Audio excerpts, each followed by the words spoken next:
Assalamualaikum warahmatullahi wabarakatuh. Perkenalkan, nama saya A. Burhanuddin Kusumanugraha. Saya sebagai dosen Prodi Masase Fakultas Ilmu Keolahragaan Universitas Negeri Surabaya.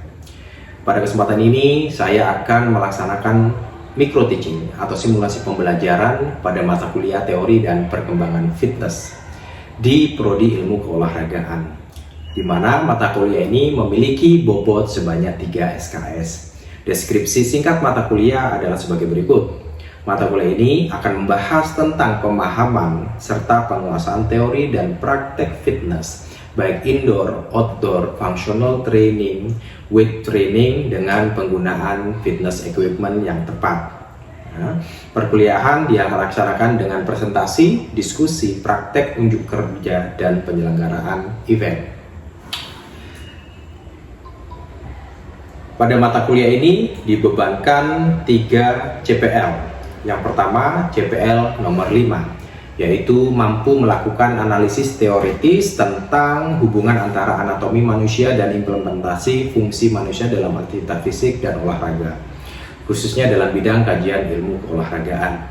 CPL yang kedua yaitu CPL 7, yakni mampu memahami, menganalisis, dan mengevaluasi serta menerapkan teori keilmuan khususnya kebugaran fisik, kesehatan mental, dan sosial di bidang ilmu keolahragaan.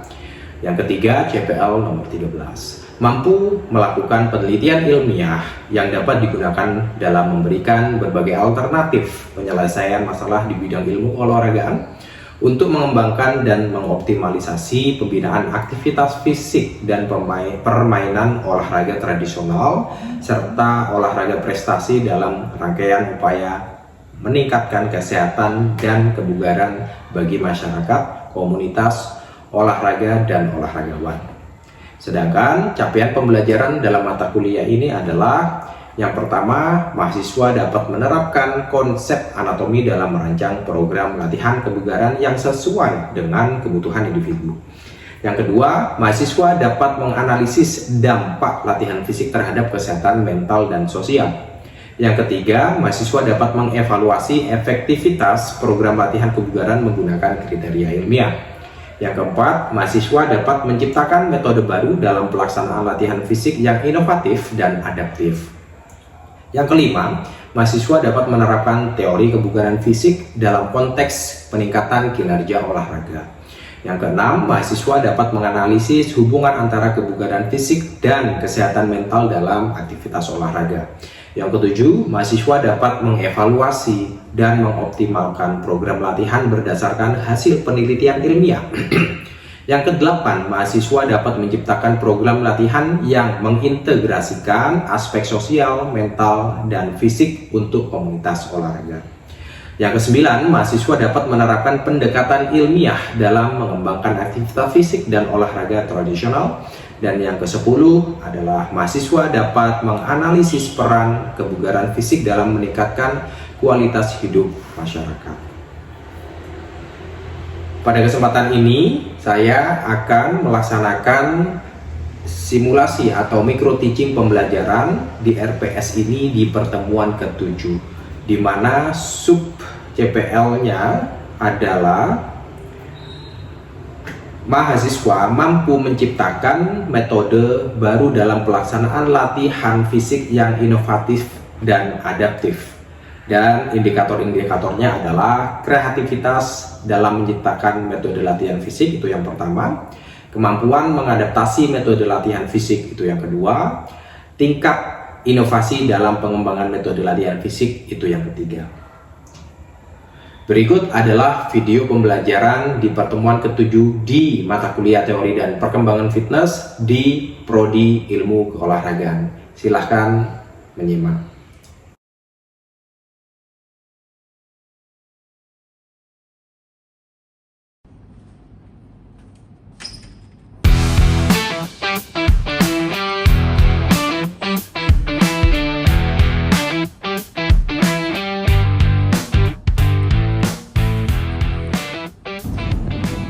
Assalamualaikum warahmatullahi wabarakatuh.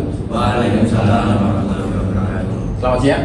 Siang. Oke, ini mahasiswa IKOR angkatan 2024. Ya, selamat datang di mata kuliah teori dan perkembangan fitness. Ya, ini adalah pertemuan ke-11. Hari ini kita akan membahas tentang bagaimana cara membuat program latihan dengan beberapa tujuan fitness. Ya, hari ini nanti kita akan spesifik menentukan bagaimana dosis untuk melatih, bagaimana kita meningkatkan power, strength, hypertrophy, dan endurance. Ya, teman-teman, kemarin kita sudah menjelaskan ya satu persatu deskripsi dan definisi apa itu power, strength, endurance, hypertrophy, dan lain sebagainya. Ya, ada 10 ya komponen biomotor. Kita kemarin sudah belajar tentang itu. Nah, sekarang adalah waktunya teman-teman untuk bisa membuat program latihan terkait dengan itu ya. Habis ini kita akan belajar secara teori terlebih dahulu, tentunya dengan evidence based dan science based. Kemudian kita nanti akan praktekkan itu secara bersama-sama ya. Nanti juga teman-teman barangkali ada pengalaman melatih gitu atau melatih orang lain atau dirinya sendiri untuk meningkatkan komponen ini. Kemudian ada pertanyaan-pertanyaan bagaimana cara peningkatan A, B, C, D, E sesuai dengan atlet yang kalian pegang gitu ya. Tidak apa-apa, nanti kita akan diskusi aja ya, kira-kira begitu. Nah, awal ya. Oke, sebelum kita masuk, kita absen dulu ya. Oke, Alvarega Hadir Bapak. Oke, Rico Hadir Pak. Oke, Laura, Hadir Bapak. Aldo, Hadir Bapak. Fizi, Hadir Bapak. Zul. Hadir Bapak. Oke, absen. Oke, kita mulai perkuliahan hari ini dengan tujuan bagaimana membuat program latihan yang sesuai dengan goalsnya masing-masing. Oke, kita ingat-ingat lagi ya, kira-kira apa yang sudah kalian pelajari kemarin terkait dengan beberapa komponen biomotor ini ya. Yang pertama, endurance. Kira-kira ada yang tahu endurance itu apa? Oke, silakan Rico. Endurance itu daya tahan saat kita melakukan suatu aktivitas dalam durasi yang lama. Oke, bagus. Itu adalah endurance ya teman-teman. Jadi endurance itu bagaimana tubuh kita itu memiliki kemampuan bekerja dalam durasi waktu yang lama ya. Bukan hanya durasi tapi juga repetisi yang banyak, kira-kira begitu ya. Dan endurance itu jangan lupa ada dua hal ya. Yang pertama adalah endurance secara muskular atau otot ya. Kemudian yang kedua adalah endurance secara kardiovaskular ya. Jadi kalau endurance secara otot itu bagaimana otot kita itu bisa bergerak dengan durasi dan repetisi yang banyak ya, kira-kira begitu. Tapi kalau kita bicara endurance kardiovaskular itu bagaimana jantung, paru secara kardio badan kita bisa melakukan tugas dengan durasi dan waktu yang lama. Contohnya adalah kalau kita bicara muscular endurance adalah bagaimana kita bisa melakukan olahraga intensitas berat di ibaratnya untuk otot, kekuatan ya. Seperti apa contohnya? Seperti kalau kita latihan fitness gitu ya. Kita mengangkat beban dengan repetisi 10 gitu ya. Pengulangannya sampai 10, kemudian setnya bisa sampai 5, 10. Nah, itu endurance muscular. Tapi kalau kita bicara endurance secara kardio gitu ya, itu ibaratnya kalau kalian lagi lari jarak menengah, jarak jauh atau bahkan maraton, itu adalah endurance secara kardiovaskular. Oke, ya. Jadi itu adalah contoh penerapan ya. Jadi endurance ya, secara otot, ini kita bicara otot dulu ya. Itu kalau teman-teman melakukan latihan ya, ada beberapa komponen fitness ya. Ini adalah panduan untuk kita melakukan atau memberikan dosis ya. Mungkin teman-teman masih ingat ya, ada set, repetisi, apalagi intensitas, kemudian ada volume, ada tempo, kemudian ada rest between set dan lain-lain ya.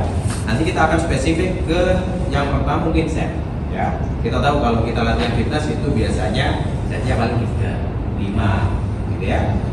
Paling banyak 5 ya. Nah, kalau untuk endurance ini ternyata secara penelitian evidence dan science base itu adalah hanya sekitar 2 sampai 4 set aja ya, nggak usah banyak-banyak. Yang banyak adalah apa? Yang banyak adalah ternyata adalah repetisi ya. Kalau kita bicara latihan strength atau power mungkin repetisinya pendek, rendah begitu ya. Tapi kalau kita bicara latihan jadi itulah ya latihan endurance ya. Jadi latihan endurance itu dosisnya seperti itu. Jadi fokus ke jumlah repetisi yang tinggi. Contohnya itu tadi ya, olahraga-olahraga yang memang butuh pengulangan yang sangat banyak ya. Kontrasnya adalah kalau kita bedakan ya, olahraga intensitas rendah dengan repetisi tinggi atau nah ini kita bisa lihat sama-sama semuanya. Kalau yang nggak kelihatan bisa mendekat, maju ke depan, maju ke depan ya. Habis ini kita langsung eksekusi aja, praktik kira-kira begitu ya. Kita nggak usah terlalu banyak teori. Nah, ya, multi rep sama single reps ya. Jadi kalau kita bicara single rep ya, repetisi yang dieksekusi ya cuma 1 sampai 3 aja, nggak usah banyak-banyak. Kalau dalam fase nih, kalau kita push up katakanlah, kita kasih contoh ya. Push up ibaratnya begini nih. Nah, kalau kita dari bawah, kita kan effort, keluar tenaga. Ini namanya fase oh. Di atas ini fase sama dengan fase nggak ada fasenya, ya. Stop aja. Turun ini namanya fase negatif. Kalau kita bicara endurance, durasi waktu positifnya itu 1 detik aja. Di atas tidak perlu di hold, kosong aja. Turunnya 1. Tapi kalau kita bicara eksplosif atau power, itu positifnya eksplosif, di atasnya tidak perlu dikontrol, turunnya juga nggak perlu dikontrol. Ya. Beda lagi kalau kita bicara hypertrophy. Nah, ini bisa sampai 2 detikan turunnya, atau bahkan bisa lebih panjang daripada itu. Yang pasti kalau kita bicara strength sama hypertrophy, pasti negatifnya dikontrol. Tapi kalau kita bicara endurance sama kita bicara squat, kalau kita bicara squat kan begini gerakannya. Ya kalau squat normal biasa, nggak usah ada purpose ya, begini-begini aja. Untuk kebugaran, kesehatan secara umum aja nggak apa-apa. Gitu-gitu aja nggak apa-apa. Sehat Pak, sehat. Tapi kalau kita punya specific goals, squatnya nggak bisa begitu. Nah, contoh latihan hypertrophy ya, dengan pembebanan yang kita lihat tadi intensitasnya adalah medium to high ya. Kalau hypertrophy berarti eksekusinya gimana? Negatifnya pelan.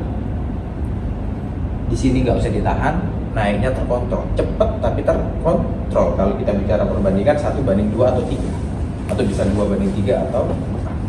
Total repetisi atau durasi repetisi time under tensionnya adalah kurang lebih 4 sampai 6 detik ya. Jadi contoh lagi, turun pelan, naiknya terkontrol, turun pelan, naiknya terkontrol. Sehingga dengan cara repetisi seperti ini atau tempo seperti ini, tentu kita bisa mengangkat beban dengan intensitas sedang ke tinggi. Nah, itu untuk hypertrophy. Selanjutnya untuk power ya, yang 1 repetisi atau single reps ya, sama-sama squat ya. Tadi kita sudah sepakat bahwasanya temponya adalah eksplosif dan negatifnya tidak perlu dikontrol. Jadi bahkan dari sini aja, ambil naiknya aja, cep, atau bahkan bisa ditambahi dengan tambahan lompat. Nah, dah, itu. Jadi, dah, itu. Ya, itu yang single reps. Itu memungkinkan kita untuk mengangkat dengan beban yang maksimal. Ya. Tapi bicara yang multi rep, sama eksekusinya katakanlah begitu, tapi lagi lompat berulang-ulang. Itu yang multi rep. Contoh saja. Tapi kalau yang strength, tadi hypertrophy, endurance. Ya. Endurance kurang lebih sama, tapi tidak perlu ada eksplosif. Gini-gini aja. Ya. Satu gerakan dengan beberapa purpose, caranya juga akan berbeda. Itu untuk squat. Ada yang bisa kasih contoh? Bisa maju ke depan atau balik kan? Itu kalau untuk squat ya. Contohkan saya bagaimana cara mengeksekusi gerakan push up untuk latihan hypertrophy dan juga latihan power. Ini hypertrophy ya? Iya. Diperhatikan ya yang lainnya. Bagus. So negatifnya sangat pelan. Oke, naiknya juga pelan. Durasinya kurang lebih, coba kasih 3 detik terus. 1, 2, 3. Let's go. 3, 2, 1, go. 1 rep up and turun 3, 2, 1 up. 1 detik, lebih pelan lagi turun and 3, 2, 1 up. Itu untuk tujuan sekarang coba untuk tujuan yang power Alvariga, sama gerakannya push up flex. 1 kali aja dulu flex. Ya, nggak usah klaim, cepet aja. Oke. Turun, nggak usah dikontrol, gas. Hop. Jadi startnya juga dibedakan. Ada yang startnya dari bawah, ada yang dari atas. Kalau ini dari bawah, ya, karena kita butuh apa namanya, tidak butuh turunnya, sorry ya, kita langsung naik aja ya.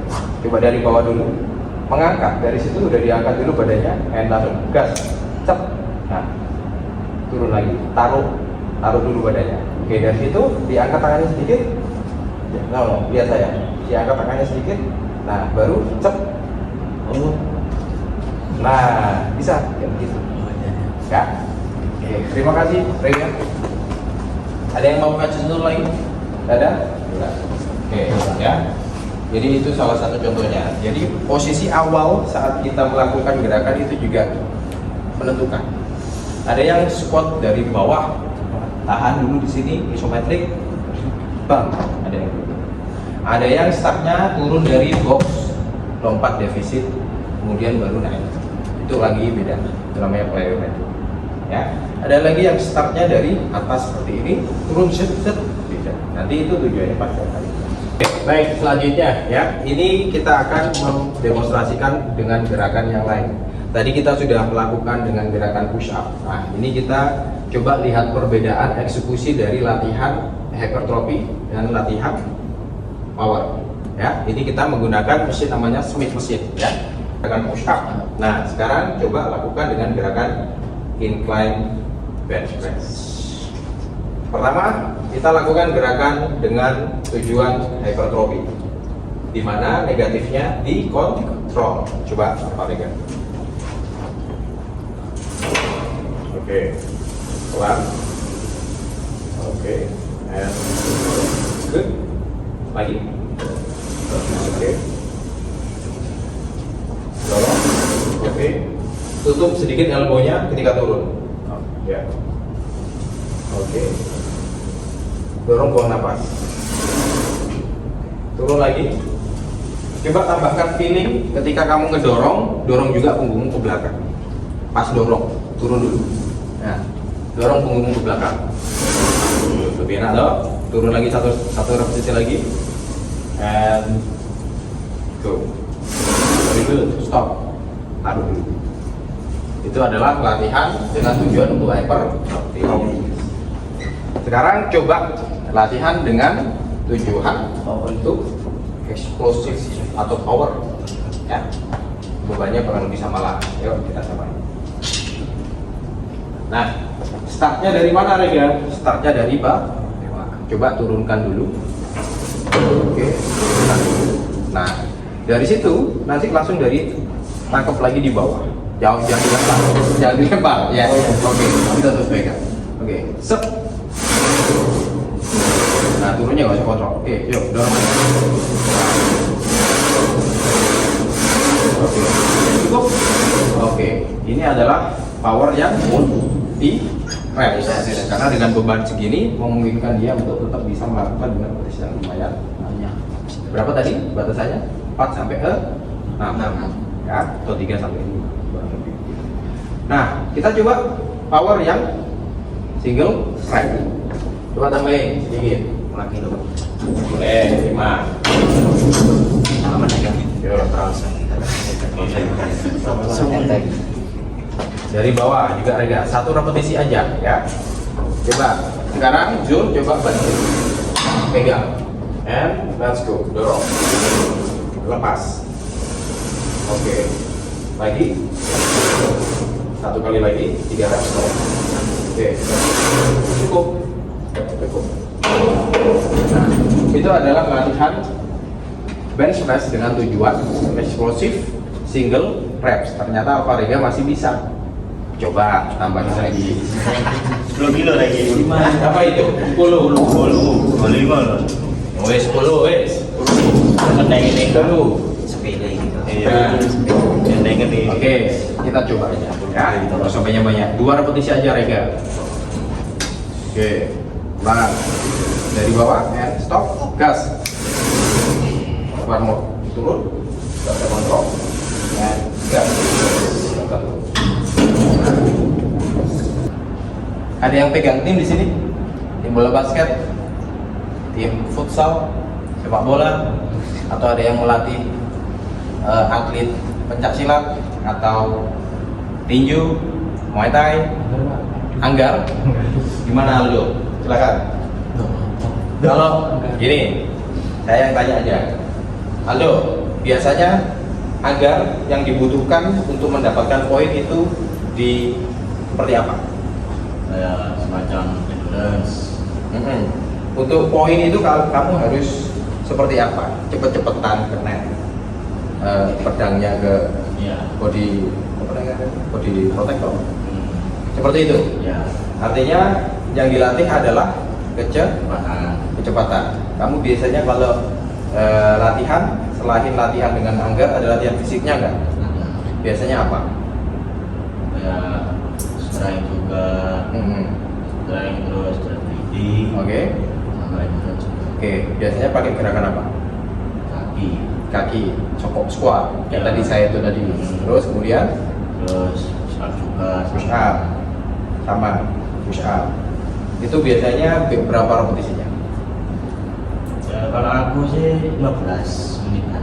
15 menit apa 15 repetisi? 15 menit itu dibagi Pak. Dibagi repetisinya, gimana Ya. contohnya? Kalau misalnya ini 1 menit itu berapa repetisi? Berarti 5, kadang 10. Kalau berarti 15 ya berarti sekitaran 50 repetisi. 50 repetisi Ya. selama 15 menit. Ya. Oke, sama squatnya juga begitu, Sama. atau gerakan yang lain juga begitu. Oke, itu biasanya latihan fisiknya dilakukan berapa kali dalam 1 minggu? Dua. Ya. Kalau seumpama mendekati pertandingan biasanya latihannya berapa kali fisiknya? Mungkin 3, 4. Bahkan lebih banyak Iya. daripada biasanya. Iya. Oke. Berarti dominasinya adalah latihan eksplosif ya, jadi kecepatan ya. Ya, teman-teman juga perlu tahu kecepatan, eksplosivitas, kelincahan atau fleksibilitas atau apapun itu harus di fondasinya adalah di strength. Kalau strengthnya tidak dapat, kalian pasti tidak akan bisa melakukan gerakan eksplosif. Ya, kalau ibaratnya kalau kalian punya motor atau mobil itu kan akselerasinya, ya kan, bagaimana 0 ke 100 itu seberapa cepat itu kan ibaratnya eksplosif. Ya.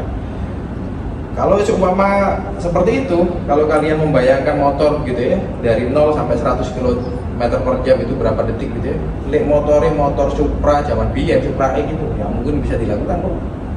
Nah, karena apa? Kalian lihat secara visual pasti kan Supra mesinnya cilik, rangkai cilik, bannya cilik, rantainya cilik, remnya juga nggak terlalu cakep. Tapi kalau kita bicara motor Ninja atau motor Ducati dan segala macam, itu kan lebih masuk akal kalau dilakukan tes seperti itu atau dilakukan tugas gerak seperti itu kan, dari 0 sampai 100 km per jam berapa detik gitu ya.